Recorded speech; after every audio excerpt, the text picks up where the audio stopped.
Madame la ministre de l'économie et de la planification, Monsieur le vice-président de la Banque européenne de l'investissement, Monsieur le président de l'UTICA, chers investisseurs, chers collègues, en face de moi aussi au moins 10 membres du gouvernement tunisien, les bienvenus. Je reconnais aussi la présence du président de la deuxième chambre des assemblées des peuples.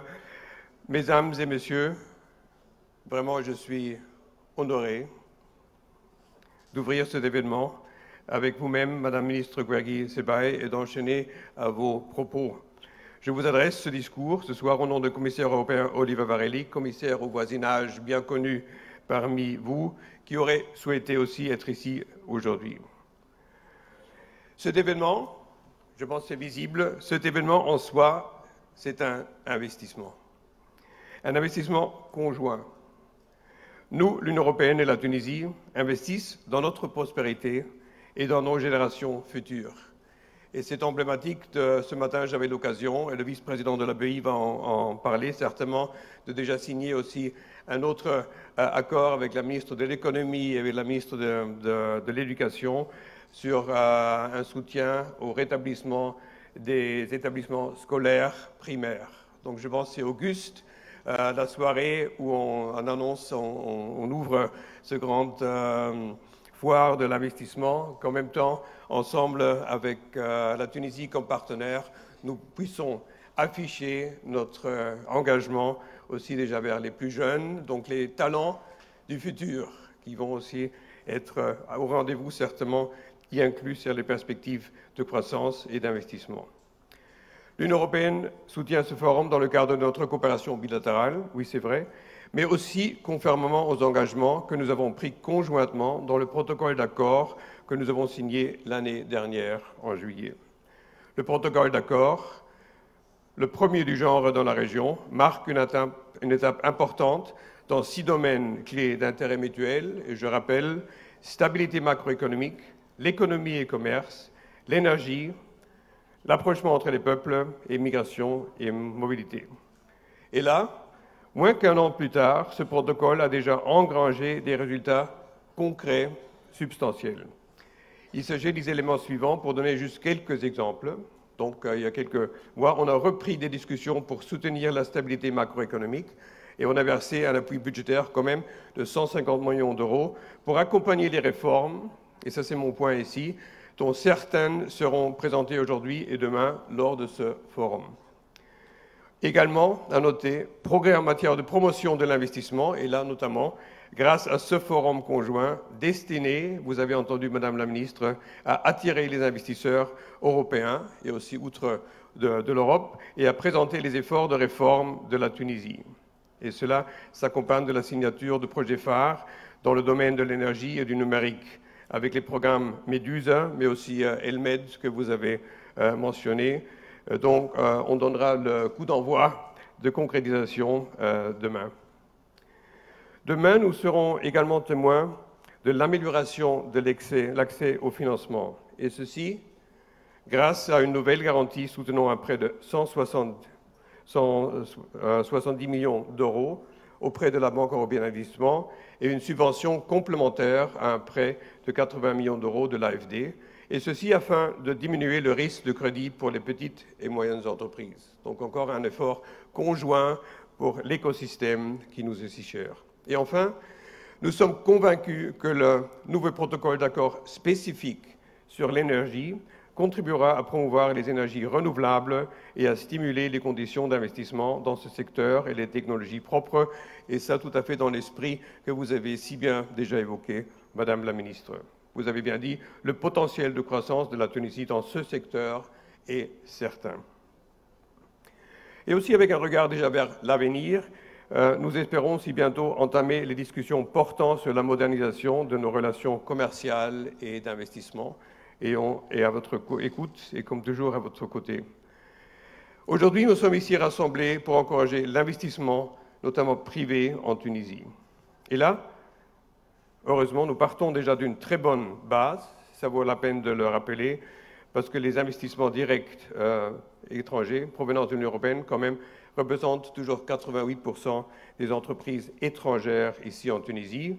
et emploie, pour rappel, plus que 400 000 personnes, et ceci est considérable.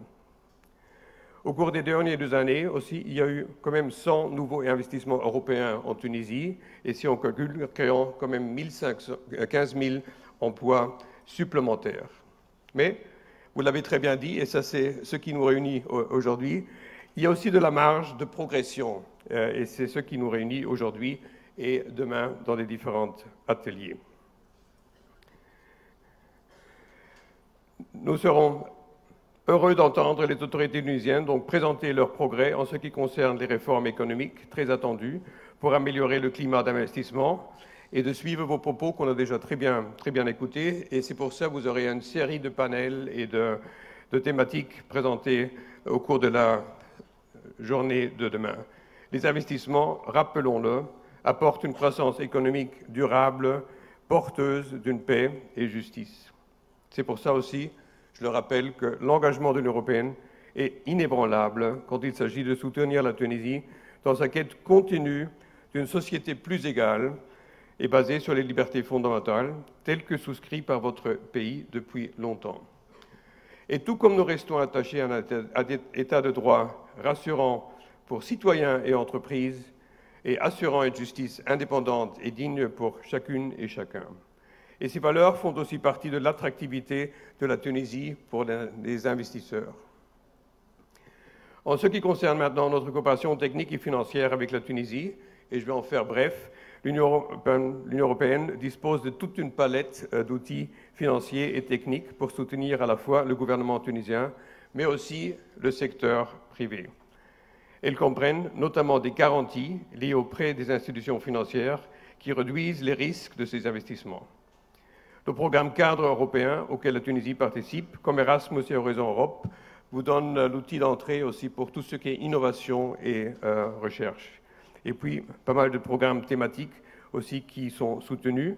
Et finalement, ce catchword blending, plus généralement, le franglais, grâce auquel nous joignons notre subvention de plus en plus à des prêts.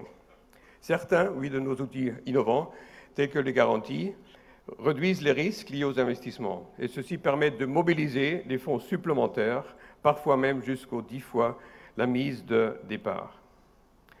Ce forum donc sert de plateforme unique pour forger de nouveaux partenariats, attirer les investissements et mettre en valeur le vaste potentiel d'investissement de la Tunisie, toute son attractivité dans différents secteurs. Il y aurait des business-to-business meetings, il y a des sessions thématiques qui nous reviennent vers l'automotive, la pharmaceutique, l'énergie renouvelable, mais aussi le start-up et le rôle de la diaspora. Donc, nous assistons à de nombreux efforts déployés par les ministères présents, et encore une fois, tout mon respect pour le premier rang ici devant moi, pour faire passer la Tunisie à un niveau supérieur en termes de croissance durable. Je leur souhaite du succès dans leur effort. L'Union européenne reste prête à les accompagner. Je suis heureux d'être ici représentant de l'Union européenne, avec Ioannis Tsakiris, le vice-président de la Banque européenne d'investissement, et de nombreux autres collègues de la Commission européenne et des institutions européennes qui sont venus pour ces 2 jours. Mais l'Union européenne est également présente ici en tant qu'équipe. Et le bienvenu à l'équipe plutôt à ma gauche, donc beaucoup des ambassadeurs. Et deuxième rang ici, ambassadeur de l'Union européenne, pays membres ici présents, qui rassemble et représente les États membres, les institutions financières européennes et leurs agences de coopération. Une grande équipe et travaillant ensemble sous un seul drapeau et avec tout le désir aussi de rester conjointement à vos côtés avec vos ambitions. Ce soir, donc, nous lancerons notre initiative Équipe Europe sur l'investissement durable et demain matin, nous serons en mesure de vous présenter 2 exemples de projets importants pour lesquels nous avons, ensemble, créé des bonnes synergies dans les domaines du soutien aux petites et moyennes entreprises et du transport routier. Je comprends, et si je regarde la salle, que le forum a attiré plus de 1000 participants, tunisiens, européens et aussi d'autres pays très bienvenus, ce qui est très important en soi. Et on sera à l'écoute aussi de vos impressions et que vous sortira de vos rencontres avec de l'enthousiasme, des idées concrètes et de nouveaux partenariats pour en valoir l'écosystème tunisien qui est présent ici en face de vous. Avec cela, je tiens aussi à remercier nos partenaires tunisiens pour cette conférence, en particulier le ministère de l'Économie et de la Planification et son agence de promotion des investissements étrangers, FIPA. Et bravo spécial aussi pour votre engagement dans le succès de cette conférence.